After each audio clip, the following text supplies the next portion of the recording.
তাহলে 26-এ দিল্লি চলে যান, বলবো না। নওশাদ গেছে সুপ্রিম কোর্টে। নওশাদকে যারা আমাকে যারা বিজেপির দালাল বলবে, মনে রাখবেন এরা সব থেকে বড় বিজেপি। কিন্তু আমি ওই যে বলেছিলাম না, 21-এ 3টে পায়া ওনাকে দাও, একটা আমাকে দাও।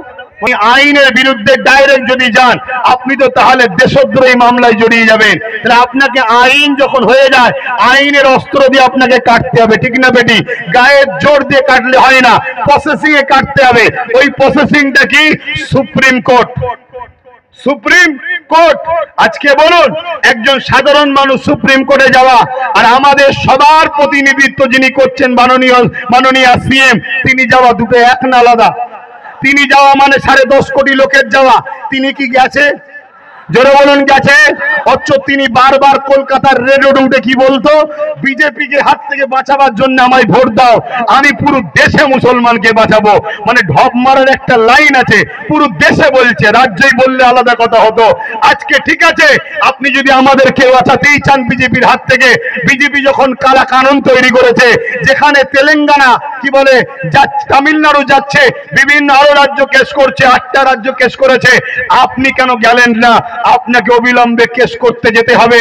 আর যদি কেস করতে যান তাহলে 26-এ দিল্লি চলে যান, বলবো না। যার যাকে ভালো লাগে তার সাথে থাকবে, এটাই বলবো। আর যদি আপনি না যান তাহলে 26-এ মসজিদ মাদ্রাসা কোরআনের বিরোধিতা করে দিল্লি চলে যাওয়া বলা দরকার। ইমানের দায়িত্ব আছে না নাই? হাত তুলে বলতে হবে, আল্লাহকে সাক্ষী রেখে বলার দায়িত্ব আছে না নাই? দ্বিতীয় 3 নম্বর কথা, কিন্তু নওশাদ গেছে সুপ্রিম কোর্টে, যাকে এই মুসলমানরা বিজেপির দালাল বলেছিল, তাই তো নাকি? নওশাদকে যারা আমাকে যারা বিজেপির দালাল বলবে, মনে রাখবেন এরা সব থেকে বড় বিজেপি। না, এরা কি করে জানলো ওদের সঙ্গে আমাদের সেটিং আছে? ওর সাথে সেটিং আছে বলেই তো জানে, তারপর ও নিজে বিজেপি। এটা ও স্বীকার করুক যে হ্যাঁ আমি বিজেপি, তারপরে আমি এসে বলবো দালাল কি দালাল নয়। আগে ওকে স্বীকার করতে হবে। কথা মাথায় ঢুকছে না? ঢুকে নেই? কত বড় আমাদেরকে ধোকা দিয়েছে দেখুন। আজকে বুকে হাত দিয়ে বলুন তো ভাই, শুনছেন আমার কথা?